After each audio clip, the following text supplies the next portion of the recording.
Welcome, everyone, to this Good Leadership Podcast. My name is Charles Good, your host and the president of the Institute for Management Studies.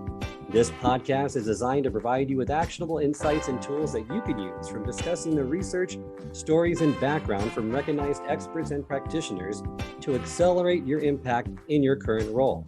My goal is what we've discussed today will be immediately actionable and useful to you, and I'd love to hear your comments for this episode about what you're planning on implementing.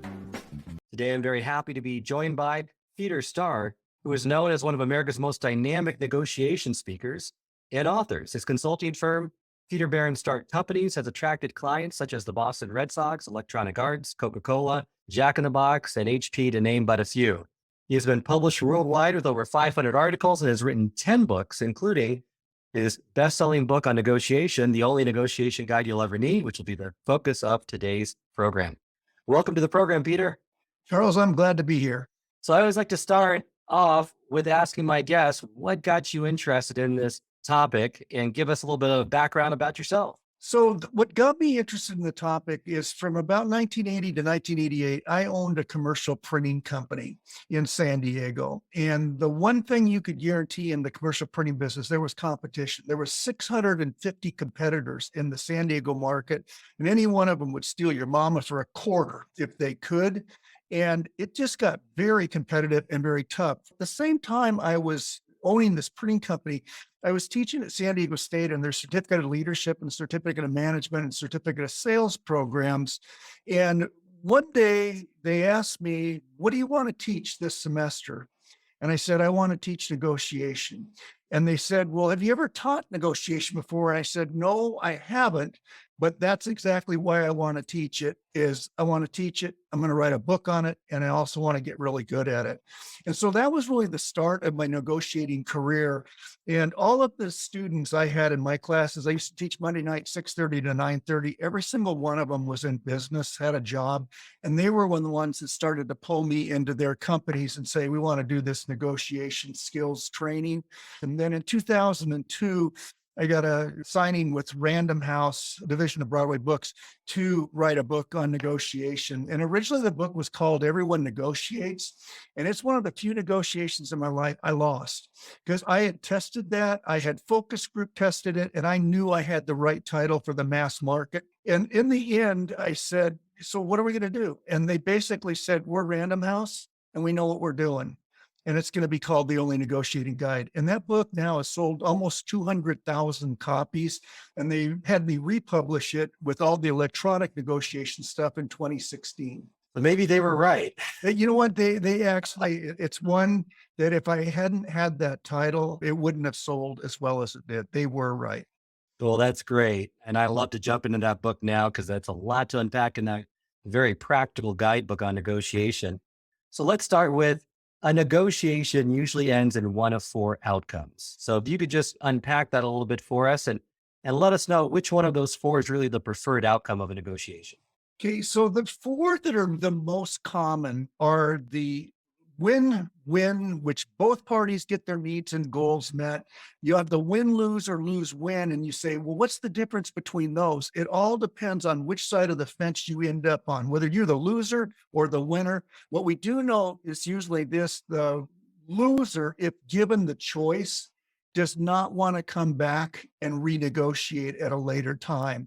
And then the fourth one is also common, the lose-lose outcome, where both parties don't get their needs and goals met, and both parties are willing to walk away. Now, there's actually a fifth one, and I think I'm the only author that has put this fifth one into writing. There's no outcome. Why did I say that there's no outcome? It's, let's say you were a car dealer and I was buying a car, and I go in and negotiate in this car, and you take me into the closing room. And then all of a sudden I get this feeling in the pit of my stomach that this is not going well. And so I make the decision that I'm going to walk out of the dealership. And actually they chased me out in the parking lot, but I end up walking away. I actually say that's an example of not win-lose or lose-win. There's no outcome. And the reason is I'm going to drive across town to another dealership, and I'm going to buy the exact same car that I was negotiating on. and they're going to take the car that I thought was my dream car I was negotiating on, and I walked, and they're going to sell it to someone else. In both of those next instances, it was probably win-win. But the challenge with people is when they look at it as a lose, they tend to stay longer to try and make it a win. Whereas in my case, I didn't trust this dealer. And usually when your guts say that you don't trust someone, your guts are usually right. But your head will argue with your guts and say, guts, if we can just get another $500 off the price of this car, then it would be a worthwhile deal. If you don't trust the relationship or trust the organization you're negotiating with, I seldom seen those work out really well long term. That's some great insight with the no outcome, because that's one that I haven't read in other books. And you mentioned too that that win-win is the ideal outcome of almost all negotiations, because not only both parties gain and have a positive feeling, but they want to negotiate in the future, which I think you bring up a critical point with the win-lose or lose-win. Yes, the winner won, but future possibilities of negotiation might be shut down with that individual moving forward. Right. So most times, if the loser has a choice, they will refuse to come back to the bargaining table and negotiate again. If they don't have a choice, it's thank you, may I have another? It's not going to go well again. The neat thing about win-win, and I'm in my 33rd year as a consultant with clients, and many of the clients I've had for over 20 or 25 years, is the beauty of win-win is when both parties trust each other. It takes about an eighth of the time to negotiate something than if there's no trust in the relationship. What's really interesting about my business, when it comes to the world of consulting and speaking, everybody has a contract. In 33 years, I may have had 5 contracts. I just work with people, most are off of referrals, and I will tell them this: if you aren't happy with my work, I need you to know there's no charge. I've never had to do that, but I need you to know if you want a contract, I'll put a contract together for you, but I'm going to do what I say I'm going to do, and I'm going to achieve the goal. And so when there is trust there, it's just much faster. I agree with you completely on that one. Let's focus on that win-win, because I love to identify some of the keys or key characteristics in a win-win outcome. One of the biggest characteristics in a win-win outcome is that we have transparency in the relationship. And you say in a negotiation, the only time you ever get points for being honest is when it costs you something to be honest. If there's no cost for you to be honest, you get 0 points for being honest. And so many times in a negotiation, I'm going to actually look for something. And an example would be, I need you to know that you can hire me and I could do this training, but I'm going to tell you it is not going to solve your problem. This is a leader issue. This is not an employee issue that we need to train the employees on how they need to respond or how they need to act. We need to actually work with the leaders on how they need to hold people accountable and how they need to train people. And in that instance where I say, I can do it and I can take your money, but I'm going to also tell you that is not going to solve your problem, is an example of being honest. But it's costing me something to be honest, because sometimes it's just somebody who wants to do a training session. A boss has said, get a trainer in there. And that's all they want. I'm not the right person. Well, you mentioned too, which is somewhat counterintuitive until I read the explanation, is that if you want more likely or a greater likelihood of creating that win-win, avoid narrowing the negotiation down to just one issue. Yeah. And the one issue we almost always negotiation down is price. And the minute you negotiate down to one issue, you really are setting up a winner and a loser in that particular situation. I'd use a real recent example. I've been a boater almost all my adult life. And in 2019, I sold my last boat and went about 3 years. And all of a sudden I got the itch. And on this boat I just negotiated on, I negotiated a significant amount off of the price. But the person I bought it from was 85 years old. He lives in Colorado and he's not in good health. And what I did say is, if you can meet this price, because I can't do it at the asking price, you don't even have to come back to the boat. You can tell me whatever you want. I'll ship it to you and I'll take everything else off the boat. And so this was one where you say, well, price is the last thing. It actually was the deal clincher, for him not to have to take his walker and come all the way out and go through all of the, what I want to call walking through up and down a boat, which he was not well versed to do at this point, was an example where what I call threw another ball into the air so that there's two balls now that we can juggle, not just one. The minute you narrow it down to one ball, you really set up to win, lose, and it's not successful. I agree with you. Another key insight is, which I think a lot of people assume, is that they know or they think that the counterparty to the negotiation has the same needs and wants as they do. But that's the wrong assumption to make, right? Yeah, it is. It is the wrong assumption to make, because if I automatically assumed that price is his number one deal making point because it's my deal making point, many times I'm not going to be able to structure a win-win deal, because almost always your counterpart has different needs and goals than you do. I'll throw out a fun one. Some people in negotiation have a need just to be liked or to like you.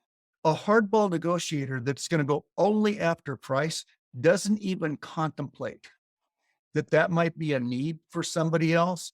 And so therefore the person jinxes the deal, and it really doesn't matter what the price was. In their head, they're saying this: I don't like you.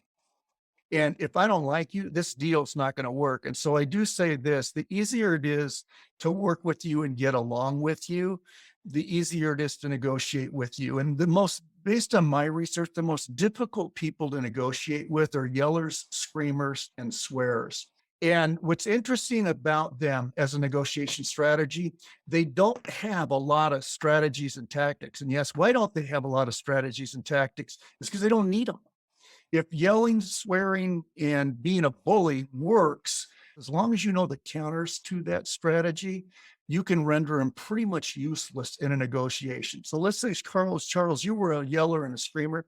In the second round of the negotiation, I might just go to you and say, Charles, you got to promise me that at least once in the negotiation, you're going to blow a gasket and yell at me. You promise me you'll do that just once? Because if you ask for it, it renders it absolutely useless as a strategy. That's a great tactic. Yeah, throw another tactic is this, Charles: most people don't feel a need to yell at me or swear at me, but you do. And I was just curious why. The third one is my favorite one. Oh, sometimes I just look at somebody and say, Charles, most people get pretty upset when you yell or scream, but just between me and you, I kind of like it. Those are three great ones, because you're right. Those are difficult people in any negotiation to sit across the table from, or in any kind of dealing, personal or professional. What would you say are the most critical elements of any negotiation? You have three in your book: time, information, and power. Maybe we can just kind of touch upon it, but maybe go into the one that you think is the most important. Yeah, so all three can be important at different times. If I just take the power one, seldom does one side have all of the power. And so when I negotiate with big corporations or corporate America and I'm training them, they'll say, I'm telling you, they have all the power. And so my two favorite questions are, number one, will they return your email or your text, or will they take your call? And they go, yeah, they'll take my call, they'll return my email or text, but they hold all the power.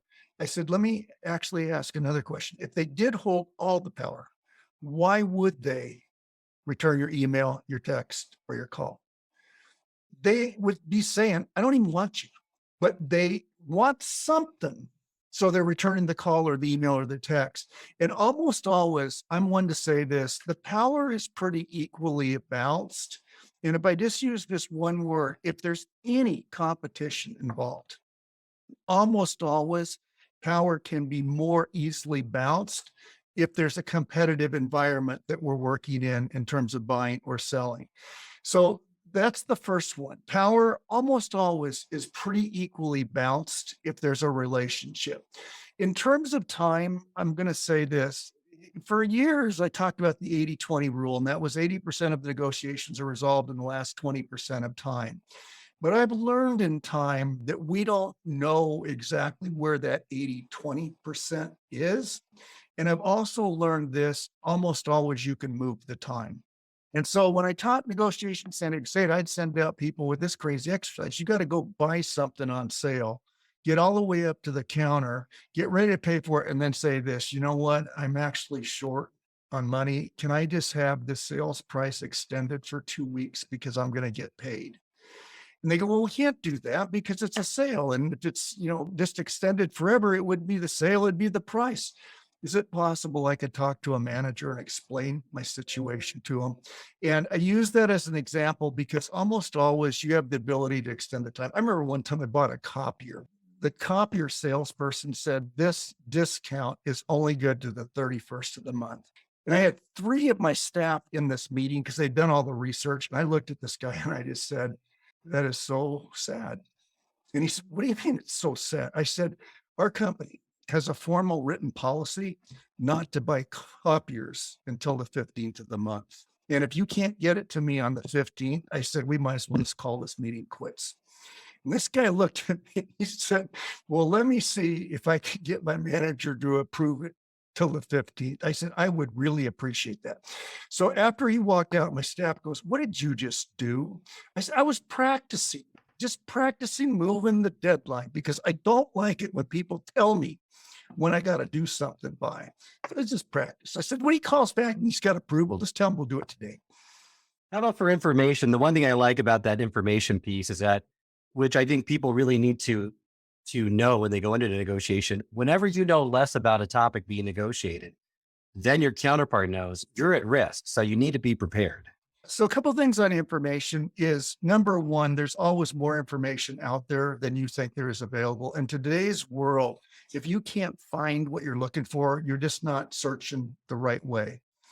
And so today's world, you have a lot more reasons to be prepared for a negotiation and to use that as strength in the negotiation. But I'm also going to tell you this. There are times when I will say to someone, I actually don't know the answer to that, but I'm going to research it and get back to you. And the reason why I do that is because I'm being honest when it costs me something to be honest, which is going to, I believe, pay me dividends in the end of this relationship or negotiation. But I'm also saying this, I am going to research it because in negotiation, if you bluff something, you indirectly say this, possibly I lack confidence and I'll bluff the next thing, which then on the other side of the fence, I may now try to bluff you on what you just bluffed. And that could be expensive in a negotiation. I agree with you. I always get this question with any topic to say, what are the key principles, the rules that we should know going into a negotiation or starting down a certain type of thinking or leadership topic? I think you list 5 different rules that you should know when going in or entering into a negotiation. The number one is this: I want to be well prepared for the negotiation so that I have confidence in the negotiation. The second thing that is, I believe, absolutely critical is that I'm well prepared and I also have a positive vision of the outcome. And what I mean by a positive vision in a negotiation, there's 3 types of visions. Number one is a positive vision. And that is, if anybody can structure this as a long-term win-win deal, I can do it. And I really did in the middle of this negotiation. The vision just became very clear for me of what I could do to help this person that was buying the boat, who's a wonderful, wonderful human being, is that what could I do to help that? And if anybody could pull this off, I could pull this off. Vision number 2 is what I call vision of the status quo. And that is, I just want to, you got 7 cookies and I got 7 cookies. And I just want to keep enough cookies that I can eat. I want to try to hang on. And vision number 3 is I know I'm going to lose in this negotiation. And there are some people who truly believe they are going to lose going into the negotiation. So in terms of being well prepared, that's probably one of the most important keys to be successful. I once worked with a construction firm who was charging cost overruns, and the company that I also supported was trying to get the cost overruns reduced. And when I asked the construction company what was their vision and what was their goal for the negotiation, they basically told me, we're just going into the meeting to check them out and see where they're at. And I thought, this is the kiss of death, because whoever says, well, it was 1 million, but it's actually 3 million, or it was 1 million, but it's actually only 250,000, whoever opens up and sets the framing point is going to be the driver of that negotiation. Those are some great tips as you're going into a negotiation.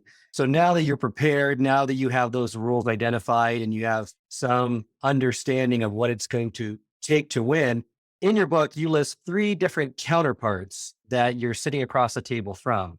They could be sharks, they could be carp, or they could be dolphins. Could you go through each one of those? And I think you in the book had stated that really the dolphins are really the ideal animal you want to be associated with, right? Yeah, so this is really a fun one for me because carps go into the negotiation believing that they're going to lose. Sharks go into the negotiation believing that they're going to win at all cost, and you are actually going to lose. The dolphin, and where I came up with this example, I had the privilege of 2 times working with the trainers of SeaWorld of San Diego. And what I learned from them is you could take this dolphin and you could stick them in a carp pool, a shark pool, or the whale pool, and they do equally well with each of those animals. They just change their behavior radically and rapidly, depending on who they're negotiating with. And the same thing in a negotiation. I want to be a dolphin because if I get bit by a shark, and here would be an example, they lied to me. I need you to know at that point, I'm going to be using strategies rapidly to deal with the shark. And you ask, what could one of those shark-like strategies is? You said you were going to do this for me, and now you tell me you don't and won't. So what I'm going to do is I'm actually going to remove something from your side that I previously gave up, and I'm taking it back. And why that strategy works with a shark is they are possessed not to lose anything and to win at all costs. And I focus 100% of their energy trying to get back something already gave up. Because if I don't do that, they're going to shift their focus to go try and steal something else from me and move it to their side of the fence. And so by changing their thinking, and it's really fast to do with the shark, onto something that you gave up, but now you're taking back, just saves you from getting bitten somewhere else again.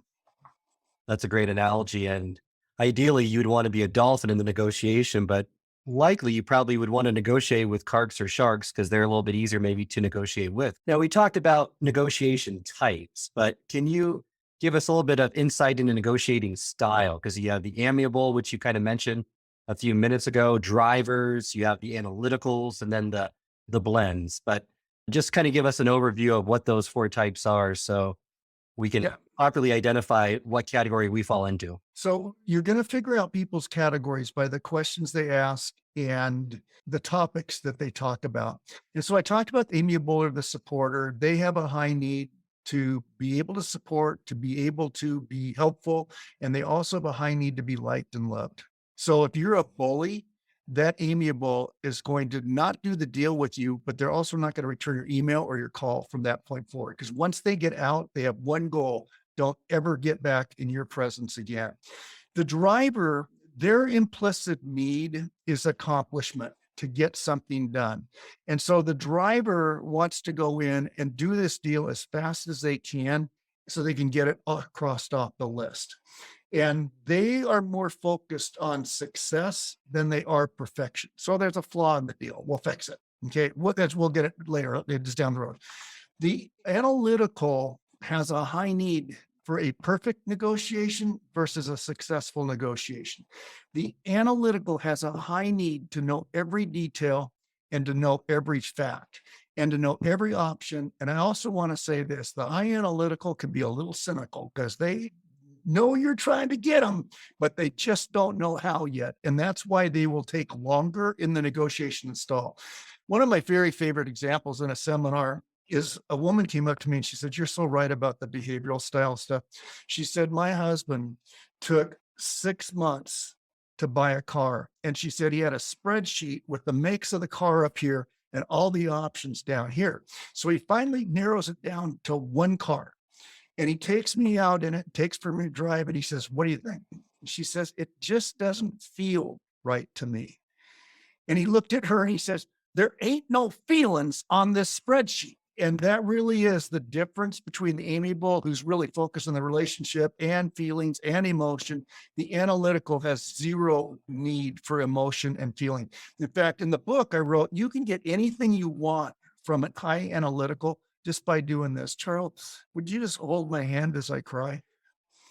They'll give up the world to get out of a meeting or a negotiation where there's high emotion involved. They are not comfortable. So all of the styles will move from one style to another, but it's only the hub that can do this, or the blend, without thinking about it. Because if the amiable says this, I need to be more assertive in this negotiation, I need to tell, I'm not doing that.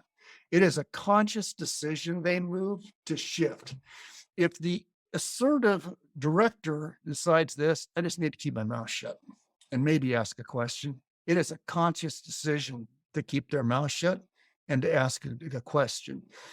The analytical, if they are going to make the decision just to do it and get this done, it's a conscious decision that they're actually making to get it done. The blend, they can actually shift from one meeting to the next, depending on the situation and depending on the counterpart, and they can do it without thinking. So would that be the preferred style then, or is there a preferred style? People a lot of times will ask, is the best CEO, are they the assertive director type of person? And my answer is no. I work with CEOs of all the different styles. The best negotiator has the ability to shift their style depending on the situation. When I started to what I call feel who this person, the boat owner was that I was negotiating with, I shifted, became much more amiable.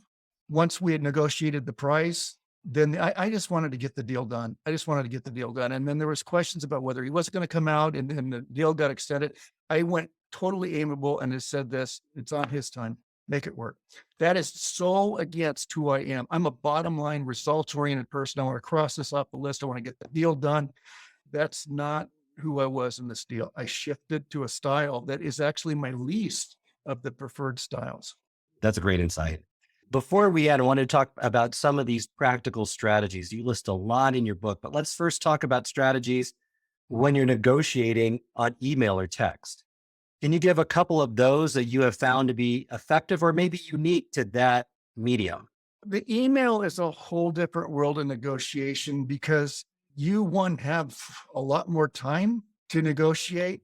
And here would be one example. One of the benefits of the email negotiation is I email you and ask a question, will you do X?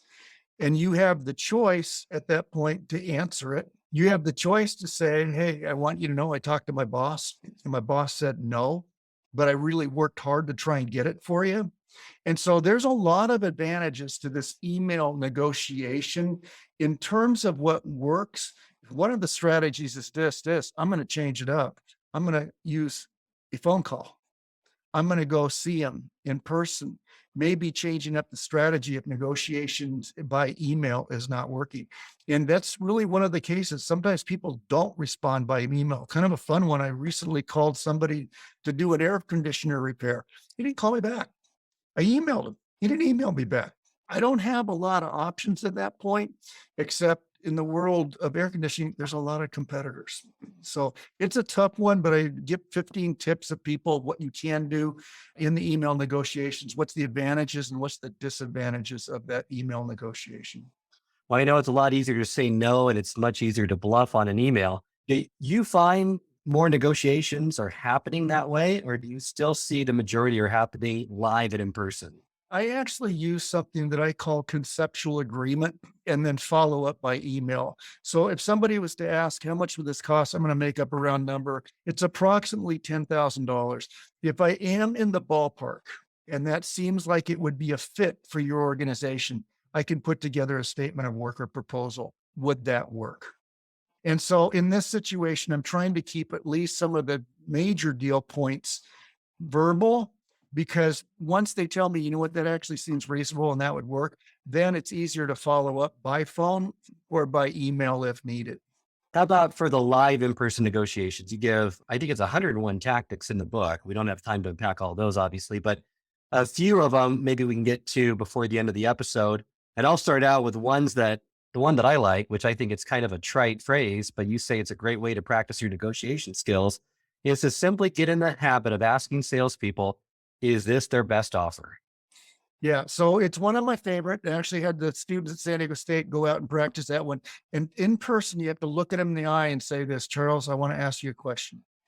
Is that absolutely your best offer? And then shut up. Don't say a word, because Their words next are going to tell you, is that their best offer? Or if they stutter or hesitate, it's going to tell you there's a really good chance somebody else is getting the best price. If they said to me, this truly is my best price ever, I might, if I felt like that wasn't a really honest response, I may say, then I actually want to think about this and I'll get back to you. And why I use that as a counter, because there's a really good chance they're going to call me and they say, you know what, I've got a one-time exception to this best price offer is I really want your business. And that's one where now I probably do have their best price ever. Another counter or another tactic in the book, which is really an important one, just daily in life, is don't ever say yes to the first offer. Let's just say this, I'm selling a car, Charles, I'm selling for $10,000. And you look at me and you say, Peter, I'll tell you what, I'll give you five. Half. And I look at you and I go, sold. There's two thoughts that rush through your head at that moment. Thought number one is, I should have offered three. I lost.